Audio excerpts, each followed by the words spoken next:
अब हम बात करते हैं रेजोनेंस ट्यूब एक्सपेरिमेंट की। देखो, जब हम ट्रांसवर्स वेव की बात किए थे, ट्रांसवर्स स्टेशनरी वेव को, तो हमने वहाँ पे सोनोमीटर वायर पढ़ा था। तो सोनोमीटर वायर में हमने क्या देखा था कि जो सोर्स थी वो कुछ फ्रीक्वेंसी प्रोड्यूस कर रही थी। वही सोर्स अगर हम देखते हैं तो रेजोनेंस कंडीशन में क्या थी कि जो सोर्स की फ्रीक्वेंसी थी वही फ्रीक्वेंसी उस राइडर की हो जाती थी, मतलब कि उस ट्रांसवर्स स्टेशनरी वेव की हो जाती थी, जिसमें क्या होता था वो जो राइडर होता है वो मैक्सिमम एम्पलीट्यूड के साथ क्या करता था, वाइब्रेट करता था। समझ में आया? मतलब रेजोनेंस कंडीशन में वहाँ पे क्या हुआ था, जो पार्टिकल था वो मैक्सिमम क्या कर रहा था, वाइब्रेट कर रहा था। समझ में आया? वैसे यहाँ की बात करते हैं तो यहाँ पे क्या होता है कि ये कुछ तरीके का एक तरीके का सेटअप होता है, मतलब ऑर्गन पाइप ये होती है। नीचे से क्या होता है, पानी को हम अंदर डाल सकते हैं और पानी को निकाल सकते हैं, मतलब वाटर लेवल को हम यहाँ पे क्या कर सकते हैं, कम ज़्यादा कर सकते हैं। और यहाँ पे हम स्केल लगाए रहते हैं जो कि हम पता कर सकते हैं कि मतलब जो हम लेंथ कम ज़्यादा कर रहे हैं वो कितना है। ठीक है, देखो यहाँ पे क्या होता है, मान लो कोई 24 को किसी फ्रीक्वेंसी से वो क्या हुआ, वाइब्रेट किया, तो जिससे क्या हुआ, यहाँ पे कोई लॉन्गिट्यूडनल स्टेशनरी वेव इसके अंदर बनेगा। और मान लो ऐसा हमें देखने को मिला कि यहाँ पे समझ रहे हो जो एम्पलीट्यूड है पार्टिकल्स की वो मैक्सिमम एम्पलीट्यूड के साथ वाइब्रेट करना शुरू कर दिया। मतलब कि हमें समझ में आया कि इसके और इस सोर्स मतलब इस ट्यूनिंग फोर्क और इसके अंदर जो प्रोड्यूस हुई है स्टेशनरी लॉन्गिट्यूडनल स्टेशनरी वेव, उनके बीच में क्या आ गया, रेजोनेंस कंडीशन आ गया। तभी तो यहाँ पे जो पार्टिकल्स हुए इसके अंदर वो क्या हुए, मैक्सिमम एम्पलीट्यूड के साथ क्या हुए, वाइब्रेट करना शुरू किए। एक एग्जांपल की बात करते हैं, जैसे हम शंख की बात करते हैं तो हम क्या करते हैं, शंख पे जब हम फूंक मारते हैं तो उसमें क्या होता है, हम अपना एफर्ट्स देते हैं।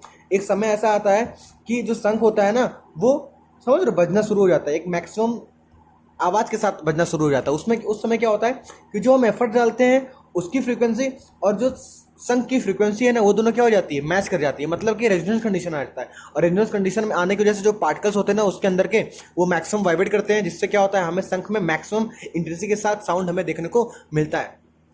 तो रेजोनेंस ट्यूब में भी यही होता है। हम क्या करते हैं, कोई फ्रीक्वेंसी किसी फ्रीक्वेंसी के साथ एक 24 को हम क्या करते हैं, वाइब्रेट करते हैं, जिससे क्या होता है इसके अंदर वो वेव जाती है, जिससे यहाँ पे क्या होता है कि जो पार्टिकल्स होते हैं लॉन्गिट्यूडनल स्टेशनरी वेव के जो पार्टिकल्स होते हैं वो वाइब्रेट करना शुरू करते हैं। और एक समय ऐसा आता है, रेजोनेंस कंडीशन आती है, जिसमें यहाँ पे पार्टिकल्स क्या होते हैं, मैक्सिमम वाइब्रेट होने शुरू हो जाते हैं, जिससे क्या होता है हमें एक लाउड साउंड सुनाई देता है। ठीक है, तो हम उस एक्सपेरिमेंट को करना चाहते हैं। तो यहाँ पे क्या देखते हैं कि वो मान लो पानी पहले भरी रही होगी। ठीक है, अब पानी हम धीरे धीरे क्या करते हैं, कम करते हैं, धीरे धीरे कम करते हैं, कम करते हैं। तो हमें समझ में एक समय ऐसा आता है कि हमें क्या होता है, लाउड साउंड सुनाई देता है। मतलब यहाँ पे पार्टिकल्स जो होते हैं वो मैक्सिमम वाइब्रेट करते हुए सुनाई देते हैं। तो हमें समझ में आता है कि अच्छा ये एक रेजोनेंट कंडीशन हो सकता है, मतलब इसकी फ्रीक्वेंसी और इसकी फ्रीक्वेंसी क्या हो जाती है, क्या हो सकती है, सेम हो सकती है। तभी तो यहाँ पे हमें लाउड साउंड देखने को मिलता है। तो हम क्या करते हैं कि देखो हम क्या करते हैं, तो यहाँ पे हमने क्या किया, इसको पानी को कम करते गए तो हमें एक लाउड साउंड देखने को मिला। तो यहाँ पे अगर देखो तो हम अगर लिखे तो जो लाउड साउंड हमें देखने को मिला, मान लो हमने एलवर डिस्टेंस पानी को कम किया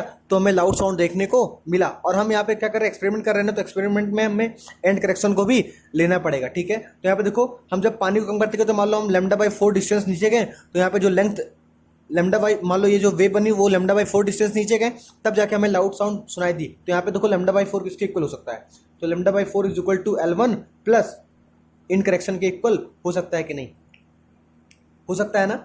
तो λ/4 क्या किसके इक्वल हो सकता है, L1 प्लस ई के इक्वल हो सकता है। अब देखो एक चीज़ और, क्या V is equal to N lambda होता है।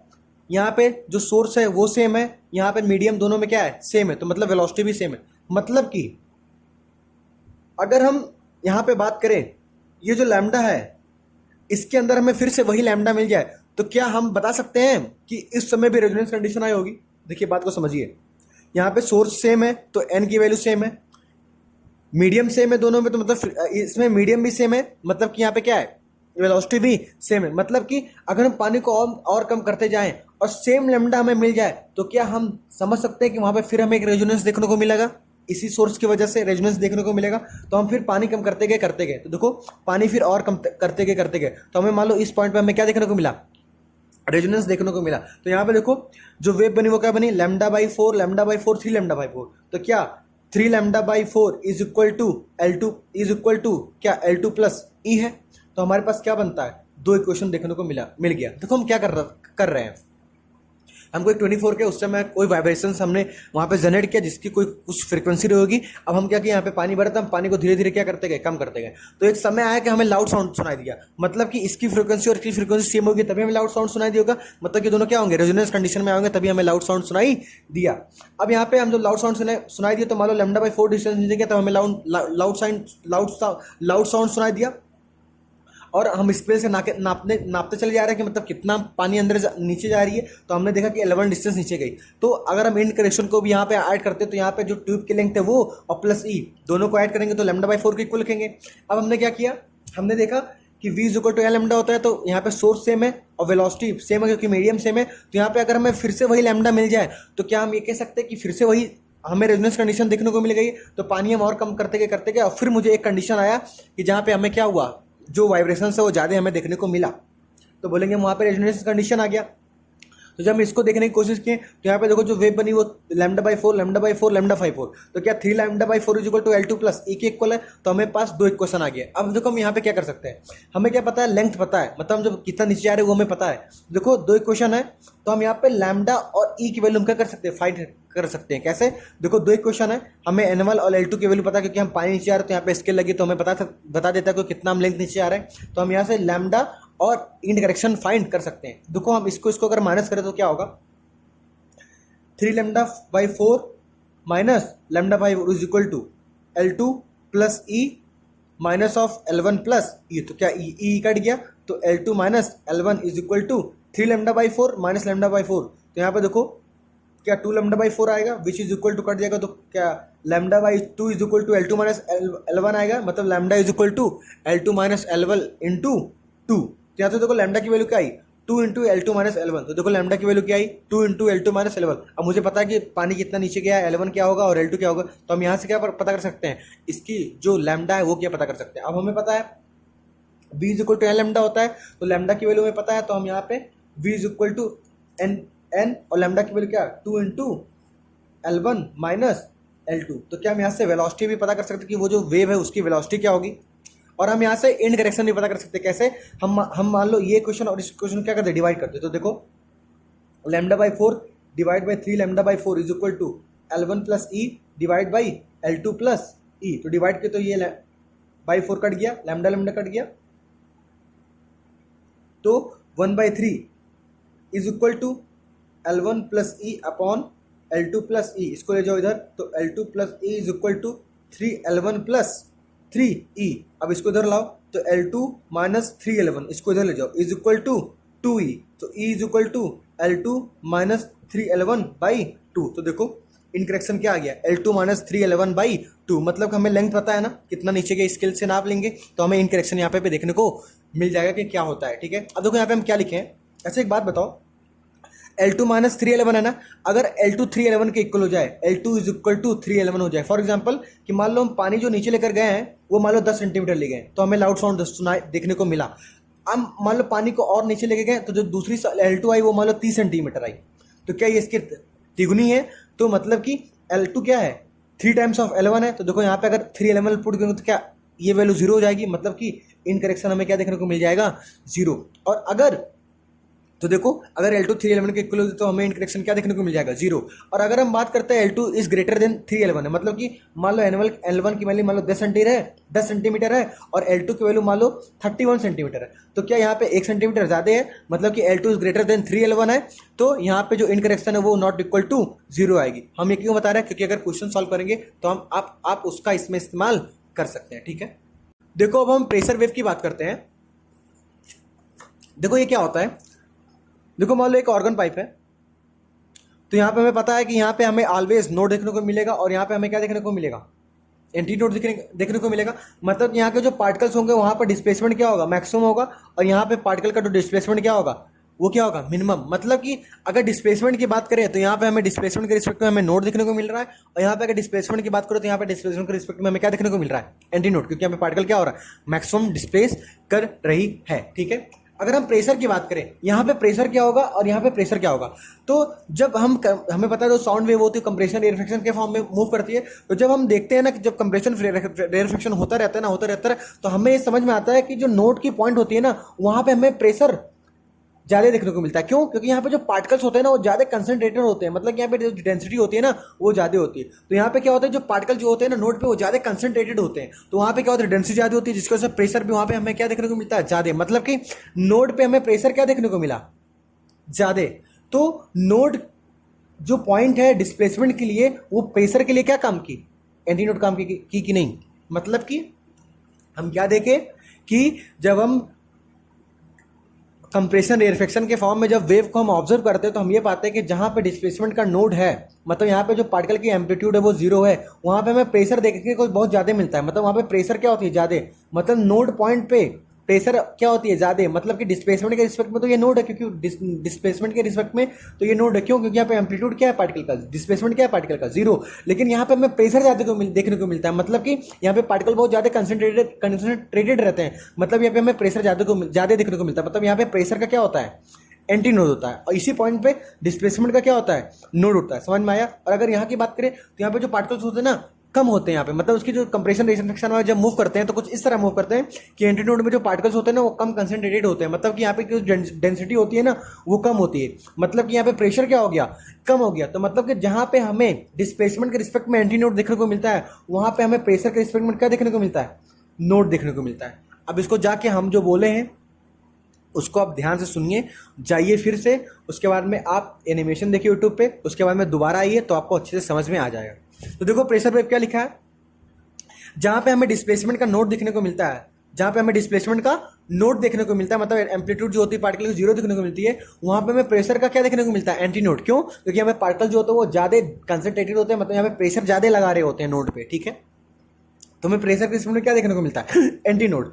और वहीं पे अगर डिस्प्लेसमेंट में जहां एंटी नोड है, यहाँ पे प्रेशर क्या लगता है, कम, क्योंकि डेंसिटी क्या होती है, कम, पार्टिकल यहाँ पे कम कंसंट्रेटेड होते हैं, तो यहाँ पे प्रेशर के रिस्पेक्ट में हमें क्या देखने को मिलता है, नोड देखने को मिलता है। तो यहाँ पे देखो प्रेशर के रिस्पेक्ट में क्या हमें देखने को मिलता है, नोड। तो डेल्टा पी और डेल्टा रो मैक्सिमम कहाँ होते हैं, जहाँ पे डिस्प्लेसमेंट क्या होता है, डिस्प्लेसमेंट की क्या होती है, नोड। मतलब यहाँ पे अगर डिस्प्लेसमेंट रिस्पेक्ट में बात करते हैं, यहाँ पे जो एम्पलीट्यूड होती है पार्टिकल को जीरो होती है, मतलब यहाँ पे डिस्प्लेसमेंट के रिस्पेक्ट में क्या होता है, नोड होता है। तो यहाँ पे हमें प्रेशर और डेंसिटी ज़्यादा देखने को मिलती है, मतलब कि प्रेशर और डेंसिटी हमें कहाँ ज़्यादा देखने को मिलेगी, डिस्प्लेसमेंट के नोड पे, और प्रेशर और डेंसिटी हमें कहाँ कम देखने को मिलेगी, डिस्प्लेसमेंट के एंटी नोड पे। समझ में आया? अब देखो दूसरा पॉइंट क्या लिखा है, phase difference between pressure wave and displacement wave is lambda by 2, that is 90 degree. तो देखो हमें एक जहां पे डिस्प्लेसमेंट का नोड देखने को मिलता है, वहीं पे हमें प्रेशर का क्या देखने को मिलता है, एंटी नोड। तो देखो नोड और एंटी नोड के बीच की डिस्टेंस क्या होती है, लैम्डा बाई 4 होती है, और लैम्डा बाई 4 होने का मतलब क्या होता है, क्या 90 डिग्री होता है कि नहीं। समझ में आया? तो यही कह रहा है डिस्प्लेसमेंट नोड और प्रेशर, तो यही कहना चाह रहा है कि प्रेशर वेव और डिस्प्लेसमेंट वेव के बीच में जो है फेज एंगल देखने को मिलता है वो कितना देखने को मिलता है, pi by 2, that is 90 degree. समझ में आया? अब हम डॉपलर इफेक्ट की बात करते हैं। देखिए हम इसको एक एग्जाम्पल समझाएंगे जो इसका टेक्निकल है, जो इसका मेन जिस तरीके से इसका मतलब समझ रहे, इसका थ्योरी है, हम उसकी बात नहीं कर रहे। हम डॉपलर इफेक्ट को एक सिंपल एग्जाम्पल से लेके समझाएंगे, और जितने भी फॉर्मूला जैसा भी उसका एप्लीकेशन है सब कुछ बिलीव करिए, सब कुछ बता देंगे, हाई लेवल का बता देंगे आपको, और बहुत एक सिंपल एग्जांपल से बताएंगे। और हम इसके जो नॉर्मल जो इसका अच्छा वाला जो मतलब एनालिसिस है हम उस पर नहीं जा रहे, हम एक शॉर्ट तरीके से डॉपलर इफेक्ट को समझने की कोशिश करते हैं सबसे आसान भाषा में, ठीक है। तो देखिए, तो देखो मान लो एक आदमी है जिसके पास गन है, अब वो क्या कर रहा है, बुलेट फायर कर रहा है, ठीक है। अब मान लो दूसरा आदमी है जो इसके सामने खड़ा हुआ है। अब देखो जब ये आदमी बुलेट फायर करेगा और मान लो ये आदमी ऐसे खड़ा रहेगा, तो क्या यहाँ से जितने भी वेल मान लो कि इसके पर सेकंड में मान लो यहाँ से 5 बुलेट फायर हो रही है, तो क्या इस आदमी को भी 5 बुलेट ही लगेंगी, क्योंकि देखो ये आदमी खड़ा है, तो जितना बुलेट यहाँ से फायर हुआ उतना बुलेट इससे लगेगा। मतलब 1 सेकंड में मान लो यहाँ पे 5 बुलेट निकल रहा, तो इस आदमी को भी 1 सेकंड में 5 बुलेट उसके बॉडी पे जाएगी। समझ में आया? अब मान लो कि यहाँ से 2 बुलेट निकल रहा है पर सेकंड, तो क्या इस आदमी के पास 2 बुलेट लगेगी, मतलब इसको 2 बुलेट फील होगा लगते हुए। अब हम आगे बात करते हैं कि मान लो यही जो आदमी है ये आगे मूव करता चला गया और बुलेट फायरिंग हो रही है 5 बुलेट पर सेकंड से, तो क्या आप बताइए कि क्या इसको 5 ही बुलेट लगेगा जब ये आदमी आगे मूव करता चला जाएगा? नहीं, हमें पता है कि जब ये आदमी आगे मूव करेगा तो जो इसको 5 बुलेट यहाँ से जो निकल रही है पर सेकंड, वो कुछ नहीं तो लगभग 6-7 तो बुलेट इसको लगी जाएगी जब ये मूव करता रहेगा। मतलब कि ये जब बुलेट जहाँ से फायरिंग हो रही है उसके पास जाएगा तो इसको कितने बुलेट लगते हुए नजर आएंगे बॉडी में, 5 से ज़्यादा, मतलब 6-7 लगभग इसको बॉडी में लगते हुए चले जाएंगे। आपको देखो बॉलीवुड मूवी में भी देखते हैं ना कि ये आदमी मान लो बहुत जोश में रहता है तो गोली फायरिंग करता फिर भी आगे आता है तो क्या होता है, और तेजी से इसको गोलियां लगने लगती हैं। अब मान लो यही आदमी अगर मान लो कि यहाँ पे बुलेट फायरिंग हो रही है और ये आदमी क्या हो रहा है, इस बुलेट से दूर जा रहा है, तो देखो जब ये आदमी दूर जाता है तो क्या होगा कि जो इसको अगर मान लो यहाँ पे 5 बुलेट पर सेकंड निकल रही है तो क्या इसको 5 बुलेट लगेगा? नहीं, ये जब आदमी यहाँ से क्या होगा, दूर जाएगा, तो हमें समझ में आता है कि मान लो इसको 4 या 3 गोली मान लो लग सकती है, ठीक है। मतलब ऐसे अगर 5 बुलेट पर सेकंड निकला तो यहाँ पे लगभग 4-3 गोलियां इसको लगती चली लगेगी जब ये क्या होगा, इधर मूव करेगा, ठीक है। मतलब कि जब आदमी इधर मूव करेगा तो इसको बुलेट में जो बुलेट है वो कम लगेगा इसके बॉडी पर, और जब ये आदमी इसके तरफ मूव करेगा तो इसको बुलेट ज़्यादा लगते हुए फील होगा, ठीक है। और आप बॉलीवुड में देखते हैं कि जब आदमी समझ रहे हो भागता है तो इसको जब गोली लगती है तो मान लो यहाँ पे 5 गोली लगाए तो एक दो गोली इसको लगती है और फिर वो गिर जाता है, ठीक है। अब मान लो दूसरी बात करते हैं, ये जो आदमी जो बुलेट फायर कर रहा है ना, और ये ऑब्जर्वर है, मान लो इसको गोली ये लग रही है, तो ये क्या हुआ, ये जो खुद है ना बुलेट जो फायर कर रहा है वो आदमी खुद इसको गोली भी मार रहा है और संग में जा भी रहा है इसके तरफ। तो देखो जब आदमी गोली भी मार रहा है उसके तरफ भी जा रहा है तो क्या इसको गोली ज्यादा फील होगा लगते हुए। मान लो यहाँ पे 5 बुलेट पर सेकंड निकल रहा है तो इसको जो गोली लगेगा ना, जब ये आगे मूव करते हुए गोली मारेगा तो क्या होगा, और तेजी से इसको गोली लगेगा, है ना। मान लो कोई आदमी है खड़ा है और पीछे से क्या हो रही है, बाइक आ रही है और उस आदमी को गोली भी मारती चली आ रही है। तो देखो जब बाइक आएगी उस आदमी गोली मारेगी और वो आदमी खड़ा है तो क्या उसको और तेजी से गोली लगेगा, और तेजी से गोली लगे तो मतलब समझ रहे हो और जल्दी घायल होगा। और अगर दूसरी बात करें कि यही जो अगर आदमी है जो बुलेट फायरिंग कर रहा है वो क्या कर रहा है, ये ऑब्जर्वर खड़ा है, स्टैटिक है, रेस्ट पे है। अब ये क्या हुआ, ये जो आदमी है ये पीछे मूव कर रहा है और गोली मार रहा है, ठीक है। तो देखो जब ये आदमी पीछे मूव करेगा और गोली चलाता चला जाएगा तो इसको क्या होगा, अगर मान लो 5 बुलेट पर सेकंड यहाँ से निकल रही है तो इसको जो बुलेट लगेगी वो लगभग 4 या 3 लगेगी। मतलब कि इसको जो बुलेट फील होगी ना, लगे वही वो धीरे फील हो, क्यों, क्योंकि आदमी मार भी रहा है और पीछे भी मूव कर रहा है, तो मतलब इसको जो बुलेट लगेगी वो क्या लगेगी, स्लो लगेगी, ठीक है। अब इसी को अगर हम डॉपलर इफेक्ट की बात करें तो देखो जो ये आदमी है ना जो बुलेट फायर कर रहा है, तो हम इस बुलेट को बोल देते हैं सोर्स, जो आदमी है इसको बोल देते हैं ऑब्जर्वर, और जो ये गन की जो ये बुलेट है, गन को बोल देते हैं सोर्स, और ये जो बुलेट है इसको हम बोल देते हैं वेव। मतलब कि मान लो कोई साउंड सोर्स प्रोड्यूस हुआ, उस साउंड सोर्स जब प्रोड्यूस हुआ तो उसमें क्या वेव निकलेंगी, अब वो वेव क्या होगा, प्रोपेगेट करेंगी, और जो यहाँ पे ऑब्जर्वर होगा उसको क्या हुआ, उस साउंड वेव को सुनाई देगा उसे।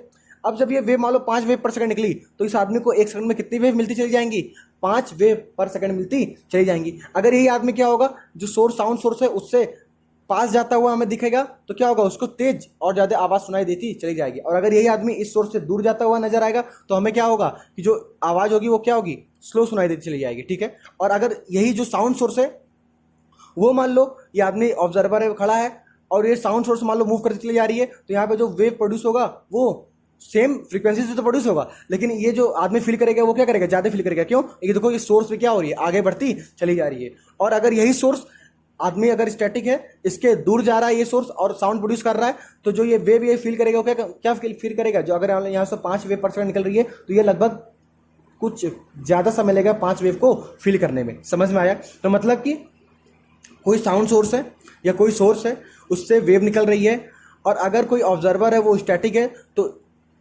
जो ये वेव प्रोड्यूस करेगा वही वेव सुनाई देगा, क्योंकि हमें पता है अगर एक आदमी खड़ा है एक आदमी गोली चला रहा है तो जो दूसरे आदमी को गोली फील होगी वो जितना निकलेगा उतना ही गोली फील होगा।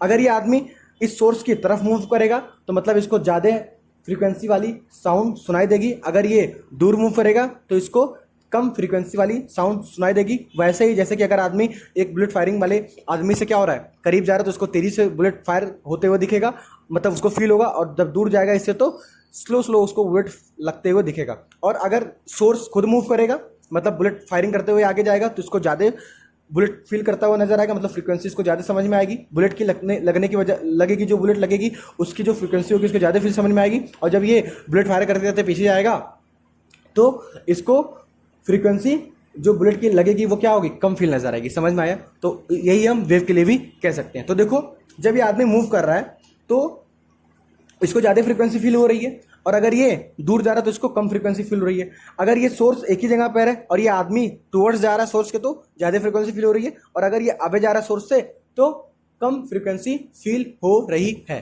समझ में आया। अब देखिए मान लो ये आदमी था जो बुलेट फायर कर रहा था, ठीक है, और ये ऑब्जर्वर था। अब मान लो हवा चलने लगी, मान लो कुछ हवा ना इस डायरेक्शन में चल रही है, हवा मान लो विंड वेलोसिटी जो है VW है, मतलब क्या है कि हवा है ना वो इधर मूव करने लगी VW वेलोसिटी से, हवा मान लो इधर मूव करने लगी। तो देखो जो आदमी है क्या हवा चलेगी तो आदमी उड़ जाएगा क्या इसकी वेलोसिटी आ जाएगी, क्या भागने लगे, क्या नहीं। अगर ये ऑब्जर्वर है मान लो हवा इस डायरेक्शन में चल रही है तो क्या आदमी है वो इधर चलते चल जाएगा, क्या नहीं, आदमी एक ही जगह खड़ा रहेगा, और ये वाला आदमी ये भी एक जगह खड़ा रहेगा। अंतर क्या नजर में आएगा, हाँ ऐसा हो सकता है कि जो बुलेट है ना वो तेजी से मूव करने लगे, क्योंकि हवा भी चल रहा है वो उसी डायरेक्शन में मूव भी कर रही है। तो ऐसा हो सकता है कि जो बुलेट है वो तेजी से क्या हो मूव करे, तो मतलब इस आदमी को क्या फील होगा कि जल्दी जल्दी इसको बुलेट लग रहा है, क्यों, क्योंकि हवा चल रहा है, ठीक है। तो हवा चलेगा तो इस आदमी और इस आदमी के ऊपर फर्क नहीं पड़ेगा, लेकिन हाँ बुलेट की स्पीड क्या हो जाएगी, तेज हो जाएगी। तो हमने बुलेट को क्या माना, वेव, और जो गन माना उसको क्या माना, सोर्स, और इसको इस आदमी को हमने माना ऑब्जर्वर। मतलब कि अगर कोई सोर्स से वेव प्रोड्यूस हो रही है किसी फ्रीक्वेंसी की, और उसी डायरेक्शन में अगर उसी वेव के डायरेक्शन में अगर कोई विंड मूव कर जाती है तो वहां की जो फ्रीक्वेंसी हो जाती है ना इस आदमी को जो ऑब्जर्व होगी ना वो ज्यादा ऑब्जर्व होगी। क्यों? क्योंकि जो वेलोसिटी है वेव की उस वेलोसिटी में किसकी वेलोसिटी ऐड हो जा रही है? विंड की वेलोसिटी ऐड हो जा रही है। मतलब कि जो विंड की वेलोसिटी है वो किस में ऐड हो रही है? वेव वाले वेलोसिटी में ऐड हो रही है, ना कि ऑब्जर्वर या सोर्स के वेलोसिटी में ऐड हो रही है। क्यों? क्योंकि इनके ऊपर उतना फर्क विंड का नहीं पड़ रहा है। मतलब कि सोर्स और ऑब्जर्वर के वेलोसिटी में कोई अंतर नहीं आ रहा, लेकिन अंतर किस में आ रहा है? जो बुलेट है उसकी वेलोसिटी। मतलब कि विंड की जो वेलोसिटी है वो जो वेव है उसको क्या कर दे रहा है? उस वेलोसिटी वेव वेलोसिटी को क्या कर दे रहा है? बढ़ा दे रहा है। समझ में आया? मतलब कि जब विंड चलेगी तो सोर्स और ऑब्जर्वर में कोई फर्क नहीं आएगा उसके वेलोसिटी में, जो फर्क आएगा वो किस में आएगा? वेव के वेलोसिटी में। समझ में आया?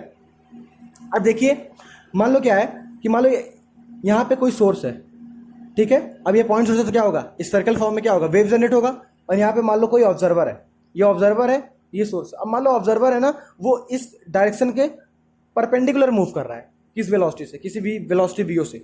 तो देखो इसके बीच में क्या हमें फ्रीक्वेंसी का डिफरेंस नजर आएगा? क्या हमें मान लो ये एन फ्रीक्वेंसी से साउंड प्रोड्यूस कर रहा है, तो देखो ये जब वेव ऐसे जाएगी तो ऐसे ही वेव प्रोड्यूस होगी। तो जो ये वेव होगी कुछ इस तरह जाएगी।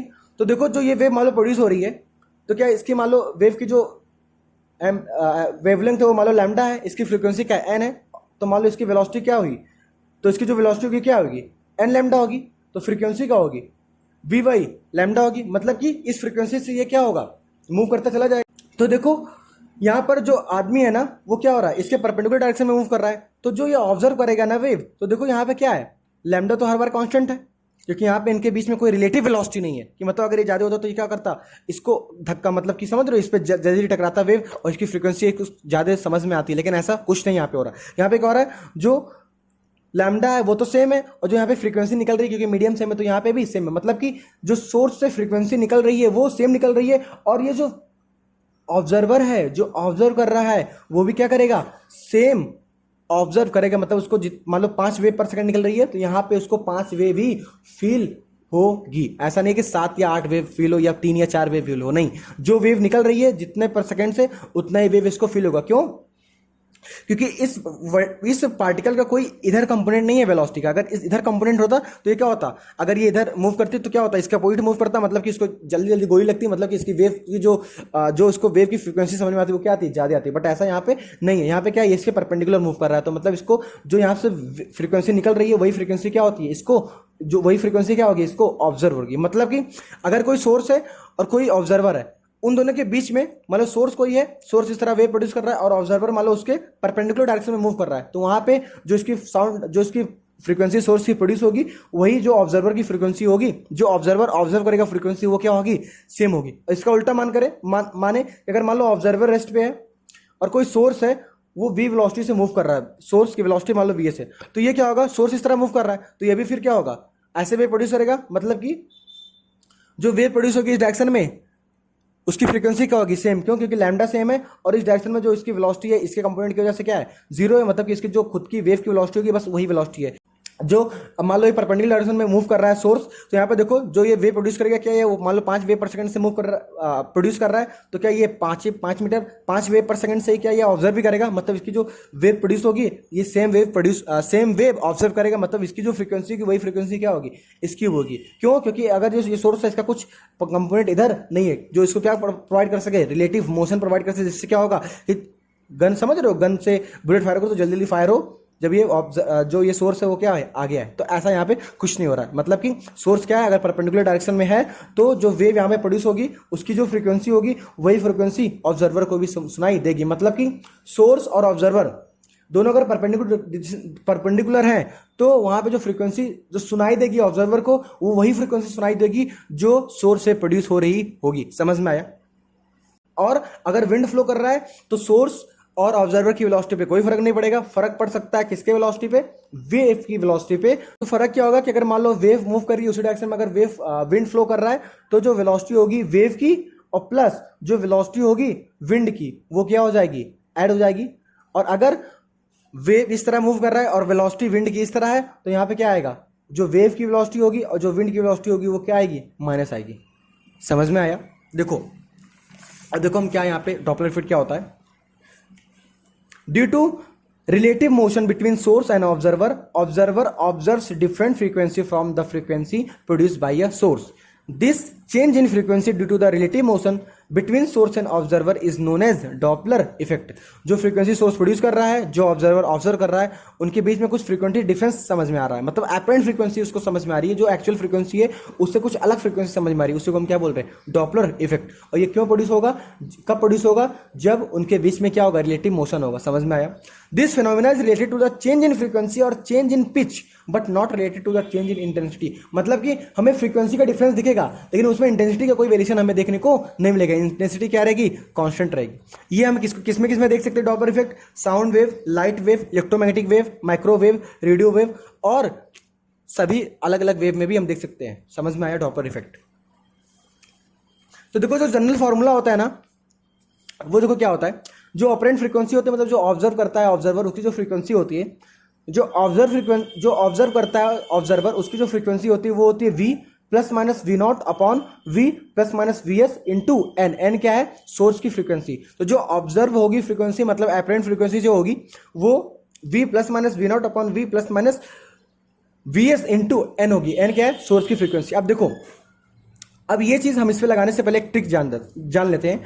जो इसके ऊपर जो वेरिएशंस है ना, उसमें हम जब चेंज करेंगे तो हम ऑब्जर्वर इफेक्ट जब देखेंगे तब, मतलब कि अगर ऑब्जर्वर है उसकी वेलोसिटी में चेंज हो रहा है, मतलब ऑब्जर्वर का कंडीशन चेंज हो रहा है, तो हम ऊपर में चेंज करेंगे। और अगर सोर्स में चेंज हो रहा है, मतलब सोर्स की वेलोसिटी टूवर्ड्स आ रहा है, दूर जा रहा है, तो हम किस में इफेक्ट देखेंगे, डिनोमिनेटर में इफेक्ट देखेंगे। मतलब कि ट्रिक क्या है कि अगर ट्रिक की बात करें तो ट्रिक यहां पे क्या है कि अगर मान लो ऑब्जर्वर की स्पीड, मतलब कि ऑब्जर्वर मूव कर रहा है toward the source, away from the source, तो वो इफेक्ट अगर हम देखेंगे लगाएंगे तो इस फॉर्मूले में हम न्यूमरेटर में लगाएंगे।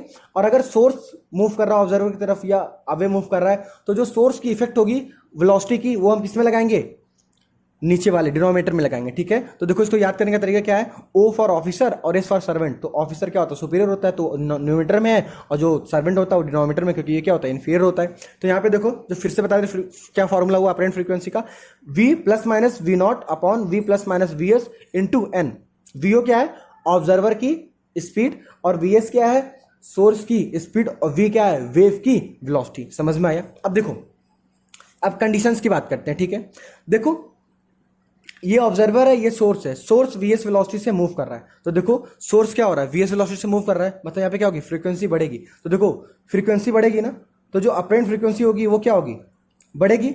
अब इसको बढ़ाने के लिए क्या हमें न्यूमरेटर बढ़ाएंगे, क्या हमें देखो अगर इस टर्म को हमें बढ़ाना तो न्यूमरेटर को बढ़ाना पड़ेगा और डिनोमिनेटर को क्या करना पड़ेगा, कम। मतलब कि अगर ये सोर्स इधर मूव करो तो मतलब फ्रीक्वेंसी बढ़ रही है, और फ्रीक्वेंसी बढ़ने का मतलब है कि हमें एन अपरेंट को बढ़ाना पड़ेगा। एन अपरेंट को बढ़ाने का मतलब न्यूमरेटर को बढ़ाना पड़ेगा और डिनोमिनेटर को क्या करना पड़ेगा, कम। तो देखो न्यूमरेटर को कम, डिनोमिनेटर को बढ़ाएंगे तो क्या होगा, न्यूमरेटर भी बढ़ेगा, और डिनोमिनेटर को जैसे कम करेंगे वैसे न्यूमरेटर बढ़ जाएगा। तो हम देखो न्यूमरेटर को क्या करेंगे, ज्यादा। तो यहाँ पे देखो वी है और प्लस माइनस है वी ऑब्जर्वर, ऑब्जर्वर की वेलोसिटी क्या यहाँ पे स्टैटिक, तो मतलब ये क्या है, जीरो। तो v plus zero upon source की बात करें, नीचे की बात करें तो देखो सोर्स मूव कर रहा है ना टूवर्ड्स द, तो यहाँ पे देखो फ्रीक्वेंसी बढ़ रही है, तो मतलब नीचे क्या करना पड़ेगा, कम। तो मतलब कि v को क्या करेंगे, माइनस करेंगे सोर्स से। तो जो फॉर्मूला आएगा अपरेंट का वो आएगा v upon v minus v S. समझ में आया। वैसे अगर सेकंड वाले की बात करें तो देखो ऑब्जर्वर के अरेस्ट में सोर्स क्या है, मूव कर रहा है अवे फ्रॉम द ऑब्जर्वर, मतलब कि यहाँ पे फ्रीक्वेंसी क्या आएगी, नजर कम नजर आएगी। तो देखो जो अपरेंट फ्रीक्वेंसी होगी वो क्या आएगी, कम नजर आएगी।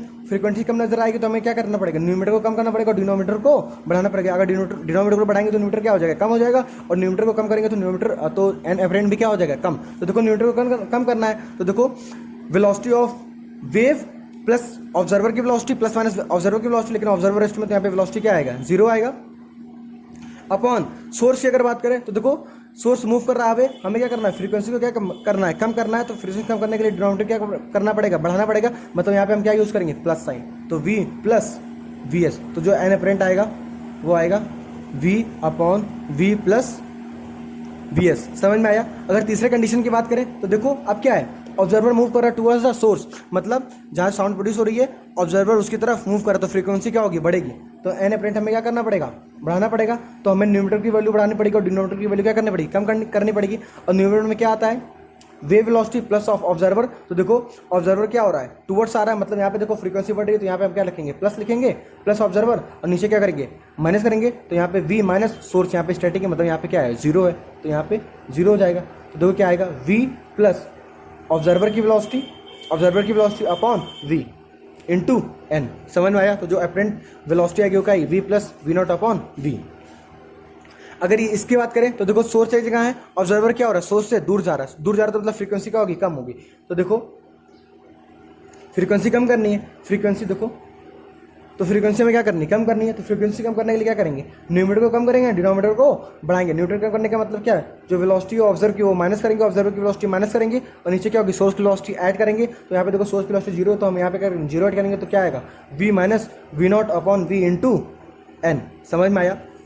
ऐसे आप इसके लिए और इसके लिए लगाकर देखो फिफ्थ वाले पॉइंट पे अब क्या हो रहा है, यहाँ पे क्या ऑब्जर्वर मूव कर रहा है टुवर्ड्स द, देखो n apparent is equal to, तो देखो यहाँ पे क्या ऑब्जर्वर मूव कर रहा है सोर्स की तरफ, और सोर्स भी मूव कर रहा है ऑब्जर्वर की तरफ। तो अगर हम ऑब्जर्वर इफेक्ट की बात करें तो क्या ये सोर्स की तरफ आ रहा है, मतलब फ्रीक्वेंसी क्या होगी, बढ़ेगी। तो मतलब ऑब्जर्वर न्यूमरेटर में आता है, तो ये अगर फ्रीक्वेंसी बढ़ेगी तो न्यूमरेटर की वैल्यू भी बढ़ेगी। तो एन मतलब यहाँ पे फ्रीक्वेंसी क्या होगी, बढ़ेगी। तो जो वेलोसिटी है वेव की, उसमें क्या करेंगे, ऑब्जर्वर की वेलोसिटी को ऐड करेंगे। और अगर इधर जा रहे हैं, सोर्स जो है ऑब्जर्वर की तरफ मूव कर रहा है, मतलब फिर क्या होगा, फिर जो है फ्रीक्वेंसी बढ़ेगी और फ्रीक्वेंसी बढ़ेगी। तो देखो सोर्स क्या ऑब्जर्वर की तरफ जा रहा है, मतलब फ्रीक्वेंसी और बढ़ेगी। तो फ्रीक्वेंसी बढ़ेगी तो मतलब न्यूमरेटर की वैल्यू क्या होगी, कम, क्योंकि हम पता है जो सोर्स के इफेक्ट को तो हम डिनोमिनेटर में देखते हैं। तो यहाँ पे क्या होगी, न्यूमरेटर को हमें क्या करना, डिनोमिनेटर को क्या करना पड़ेगा, कम, तभी तो फ्रीक्वेंसी ज्यादा होगी। तो यहाँ पे क्या करेंगे हम, v minus of velocity of source कर देंगे इंटू एन कर देंगे। तो मतलब v plus v naught upon v minus v s into n. अगर इसकी बात करें तो देखो सोर्स से दूर जा रहा है ऑब्जर्वर, मतलब फ्रीक्वेंसी क्या होगी, कम होगी तो मतलब न्यूटन की वैल्यू क्या करनी पड़ेगी, कम, क्योंकि हम ऑब्जर्वर के लिए न्यूटन में देखते हैं। तो यहाँ पे क्या करेंगे, v minus of v o. अगर इसकी बात करें तो सोर्स क्या ऑब्जर्वर से दूर जा रहा है, मतलब फ्रीक्वेंसी फिर कम होगी। फ्रीक्वेंसी कम करने के लिए डिनोमिनेटर को क्या करना पड़ेगा, बढ़ाना पड़ेगा। मतलब सोर्स में, मतलब कि जो वेलोसिटी है वेव की, उसमें क्या करेंगे, सोर्स को ऐड करेंगे तो डिनोमिनेटर बढ़ जाएगा, तो न्यूमरेटर की वैल्यू क्या हो जाएगी, कम हो जाएगी, इंटू एन। तो v minus v naught upon v plus v s into n. अगर इसकी बात करें तो देखो सोर्स की तरफ ऑब्जर्वर मूव कर रहा है, तो मतलब क्या होगा, फ्रीक्वेंसी बढ़ेगी। तो न्यूमरेटर में क्या करेंगे, v प्लस वी नॉट करेंगे। और देखो सोर्स जो है वो ऑब्जर्वर से दूर जा रहा है, तो ऑब्जर्वर से दूर जा रहा है तो फ्रीक्वेंसी क्या होगी, कम होगी। तो फ्रीक्वेंसी कम करने के लिए हमें क्या करना, डिनोमिनेटर को क्या करना है, बढ़ाना पड़ेगा। तो मतलब डिनोमिनेटर को बढ़ाना करना मतलब क्या, v plus of V S करेंगे तो इंटू एन कर देंगे। तो क्या फॉर्मूला बन गया। अगर इसकी बात करें तो देखो इसका इधर है, मतलब देखो ऑब्जर्वर क्या है, जो ऑब्जर्वर क्या है वो क्या होता है, ऑब्जर्वर क्या है, सोर्स से दूर जा रहा है। देखो ऑब्जर्वर क्या है, सोर्स से दूर जा रहा है, मतलब फ्रीक्वेंसी क्या आएगा, कम आएगा। तो ऊपर क्या करेंगे, फ्रीक्वेंसी कम करेंगे तो न्यूमरेटर की वैल्यू कम करेंगे, तो v माइनस व्यू लिखेंगे अपॉन। अगर सोर्स की बात करें तो देखो सोर्स क्या है, टुवर्ड्स द ऑब्जर्वर जा रहा है, मतलब फ्रीक्वेंसी क्या होगा, बढ़ेगा। फ्रीक्वेंसी बढ़ेगा तो डिनोमिनेटर की वैल्यू क्या करेंगे, कम करेंगे। तो मतलब यहाँ पे v minus v s into n करेंगे। समझ में आया? अगर हम इसकी बात करें तो देखो ऑब्जर्वर क्या है, वो v डैश वेलोसिटी से सोर्स की तरफ जा रहा है, तो मतलब फ्रीक्वेंसी क्या होगी, बढ़ेगी। तो v plus of v dash upon source, देखो क्या है, सोर्स ऑब्जर्वर से दूर जा रहा है, मतलब फ्रीक्वेंसी क्या होगी, कम। फ्रीक्वेंसी कम, मतलब डिनोमिनेटर की वैल्यू क्या करनी पड़ेगी, बढ़ानी पड़ेगी। मतलब यहाँ पे v प्लस ऑफ सोर्स को v डैश लिख देंगे इंटू एन। तो देखो v plus v dash upon v plus v dash cut जाएगा, तो जो अपरेंट फ्रीक्वेंसी आएगी क्या है, वो n के इक्वल आएगी।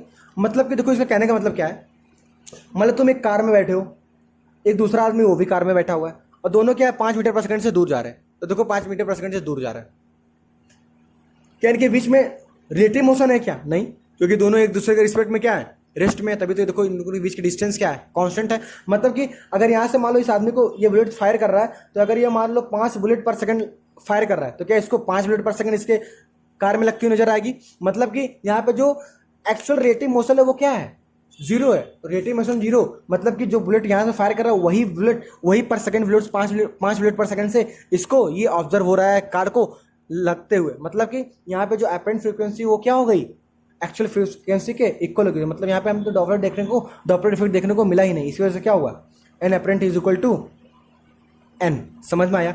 अगर नीचे वाले की बात करें तो यहाँ पे देखो ऑब्जर्वर वी डैश वेलोसिटी से मूव कर रहा है, सोर्स वी डैश वेलोसिटी से मूव कर रहा है, मतलब दोनों की वेलोसिटी क्या सेम है और दोनों मूव कर रहे हैं। तो देखो इन दोनों के बीच में क्या टाइम जो डिफरेंस है डिस्टेंस का वो क्या कांस्टेंट है। क्या इनके बीच में कोई रिलेटिव मोशन है क्या, नहीं है। मतलब कि क्या है, दोनों के बीच में कोई रिलेटिव मोशन नहीं है। रिलेटिव मोशन नहीं है मतलब कि यहाँ पे जो डॉपलर इफेक्ट है वो देखने को नहीं मिलेगा। मतलब कि अगर ये 5 मीटर पर सेकंड से बुलेट फायर करे तो कार के ऊपर 5 मीटर पर सेकंड से बुलेट जो है लगती हुई हमें नजर आएगी। मतलब कि दोनों के बीच में जो एक्चुअल फ्रीक्वेंसी रहेगी और जो अपरेंट फ्रीक्वेंसी वो क्या नजर आएगी, सेम नजर आएगी। बात समझ में आया? तो इस तरह आप इसको यूज़ करते थे। देखो जनरल फार्मूला हम किस तरह यूज किए, एन अपरेंट का फार्मूला लिखे, उनमें हमने एक ट्रिक की बात की, उसके हमने सभी के लिए लगाए। मतलब अगर फ्रीक्वेंसी ज़्यादा होगी तो हमें न्यूमरेटर ज़्यादा करना पड़ेगा, फ्रीक्वेंसी और डिनोमिनेटर क्या करना पड़ेगा, कम करना पड़ेगा। और अगर फ्रीक्वेंसी कम आएगी तो हमें न्यूमरेटर को कम करना पड़ेगा और डिनोमिनेटर को क्या करना पड़ेगा, ज़्यादा करना पड़ेगा। जो ऑब्जर्वर का इफेक्ट होगा वो न्यूमरेटर में देखेंगे और जो सोर्स का इफेक्ट होगा वो हम डिनोमिनेटर में देखेंगे। और फ्रीक्वेंसी कम का ज़्यादा कैसे हो रही है वो कंडीशन पर डिपेंड करेगी। समझ में आया? देखो नोट पॉइंट क्या लिखा हुआ है, when source and observer both are moving with same speed in the same direction no Doppler effect f apparent is equal to f. जो अपरेंट फ्रीक्वेंसी मतलब कि जो अपरेंट फ्रीक्वेंसी है वो एक्चुअल फ्रीक्वेंसी के इक्वल होगी जब दोनों के बीच की दोनों की जो सेम वेलोसिटी से क्या मूव करेंगे, ऑब्जर्वर और सोर्स अगर सेम वेलोसिटी से मूव करेंगे। तो देखो जो हम क्वेश्चन बात किए क्या वही यहाँ पे नोट लिखा हुआ है। अब देखो हम क्या बोले थे कि अगर जब विंड मूव कर रही है तो हम ऑब्जर्वर और सोर्स के वेलोसिटी पे कोई फर्क नहीं देखेंगे, हम जो वेलोसिटी पे फर्क देखेंगे वो किसके वेलोसिटी पे देखेंगे, वेव वेलोसिटी में। तो देखो यहाँ पे देखो v plus minus v naught upon v plus minus v s था ना, तो हम क्या करेंगे, जो वेव की वेलोसिटी हो किसके संग ऐड करेंगे, वेलोसिटी ऑफ जो विंड की वेलोसिटी हो किसके संग ऐड करेंगे, वेलोसिटी ऑफ वेव। तो जो हम वेलोसिटी ऑफ विंड ऐड करेंगे किसके संग ऐड करेंगे, वेलोसिटी ऑफ वेव, क्योंकि हमें पता है कि जो विंड की वेलोसिटी है वो ना ऑब्जर्वर को अफेक्ट डालेगी ना सोर्स के ऊपर अफेक्ट डालेगी, वो अफेक्ट डालेगी तो किसके ऊपर अफेक्ट डालेगी, बुलेट मतलब कि वेव के ऊपर। तो देखो हमने वेव के वेलोसिटी के संग विंड वेलोसिटी को क्या कर दिया, ऐड कर दिया। तो वही बात है, अगर मान लो सोर्स है, सोर्स कोई वेव प्रोड्यूस कर रहा है वी वेलोसिटी से, और अगर विंड भी इसी तरह मूव कर रही है तो दोनों की वेलोसिटी क्या हो जाएगी, ऐड हो जाएगी। तो मतलब वी प्लस वी डैश हो जाएगा, v प्लस वी डब्ल्यू हो जाएगा, विच इज इक्वल टू हम वी डैश मान लेते हैं। और अगर मान लो कोई सोर्स वेव प्रोड्यूस कर रही है v वेलोसिटी से और विंड क्या उसके अपोजिट डायरेक्शन में है, तो यहाँ पे जो नेट वेलोसिटी होगा वो क्या होगा, v माइनस वी डब्ल्यू। समझ में आया? तो ये किस तरह यूज करेंगे, समझ में आया? अब देखो कुछ रिजल्ट है जो हम बता चुके हैं।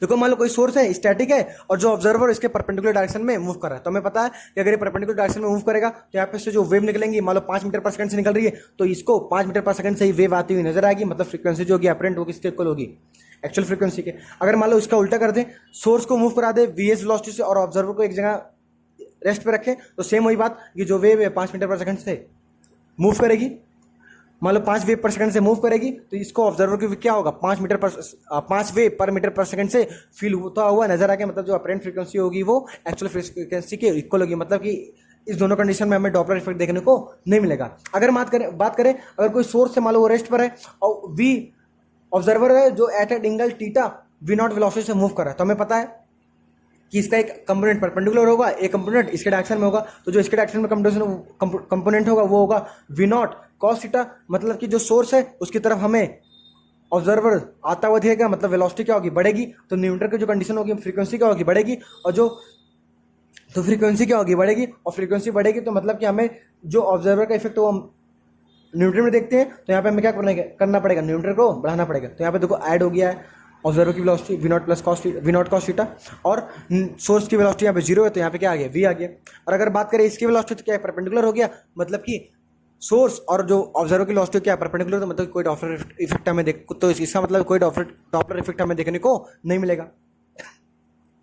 अगर हम यहाँ की बात करें कि मान लो कोई सोर्स है वो बीच में है और यहाँ पे क्या ऑब्जर्वर ना इस सोर्स के चारों तरफ घूम रहा है। मतलब कि मान लो तुम कोई गाना लगा दियो बीच में और क्या कर रहे हो, तुम इसके गोल गोल घूम रहे हो। तो देखो यहाँ पे क्या होगा, क्या हर पॉइंट पे जो सोर्स होगा और ऑब्जर्वर होगा परपेंडिकुलर डिस्टेंस की परपेंडिकुलर होंगे, तो यहाँ पे क्या होगा, हमें जो अपरेंट फ्रीक्वेंसी देखने को मिलेगा ऑब्जर्वर के द्वारा वो क्या देखने को मिलेगा, सेम। क्योंकि देखो हर पॉइंट पे क्या होगा, ऑब्जर्वर जो होगा सोर्स जो ऑब्जर्वर की वेलोसिटी होगी क्या होगी, सोर्स की रिस्पेक्ट में क्या होगी, परपेंडिकुलर होगी। इसका अगर उल्टा कर दें, हमने क्या किया कि कोई गाना क्या है बजता हुआ है, कोई मान लो कोई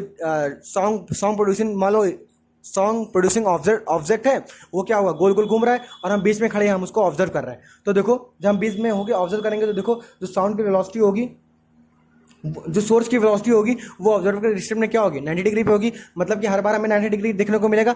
मतलब कि जो अपरेंट फ्रीक्वेंसी होगी वो क्या होगी, सेम होगी जो एक्चुअल फ्रीक्वेंसी सोर्स की होगी। मतलब हमें इन दोनों के बीच में डॉपलर इफेक्ट देखने को नहीं मिलेगा। मतलब डेल्टा एन की वैल्यू 0 होगी और जो एक्चुअल फ्रीक्वेंसी होगी वो क्या आएगी, अपरेंट जो अपरेंट फ्रीक्वेंसी होगी वो क्या होगी, एक्चुअल फ्रीक्वेंसी के इक्वल आएगी। तो हमें डॉपलर इफेक्ट देखने को नहीं मिलेगा। समझ में आया? अब देखो कुछ स्पेशल पॉइंट की बात करते हैं। वही स्पेशल पॉइंट क्या है, व्हेन सोर्स और observer both move towards each other then apparent frequency greater than the actual frequency. When source and observer, दूसरा पॉइंट क्या है, when observer and source both are moving away from each other then frequency decreases. Change in frequency depend on the relative motion between the source and observer along the line joining. समझ में आया? देखो अगर हम line joining की बात करें, देखो हमने बात किया था ना कि अगर सोर्स की वेलोसिटी है और ऑब्जर्वर की वेलोसिटी है तो इनका जो रिलेटिव मोशन होना चाहिए ना, ये इनके लाइन ज्वाइनिंग के अलोंग होगा। अगर इससे परपेंडिकुलर होगा तो इसमें कोई इफेक्ट हमें देखने को नहीं मिलेगा। तो देखो वही लिखा हुआ है, change in frequency depend on relative motion between source and observer along the line joining. It does not depend on distance between source and observer. Source और ऑब्जर्वर के बीच में क्या डिस्टेंस है उस पर हमें लेना देना नहीं, हम सिर्फ रिलेटिव वेलोसिटी की बात करते हैं। अगर हम बात करें फोर्थ पॉइंट की तो क्या लिखा है, व्हेन स्पीड ऑफ सोर्स और observer is greater than the speed of sound in the medium then Doppler effect, Doppler theory is not applicable. मतलब कि मान लो ऑब्जर्वर या सोर्स की वेलोसिटी क्या हो जाती है, स्पीड ऑफ साउंड की वेलोसिटी से इक्वल हो जा रही है, तो वहां पे हमें डॉपलर इफेक्ट देखने को नहीं मिलता, सॉरी, तो वहां पे हमें डॉपलर थ्योरी नहीं लगानी है, वहां पे डॉपलर थ्योरी एप्लीकेबल नहीं होती है। समझ में आया?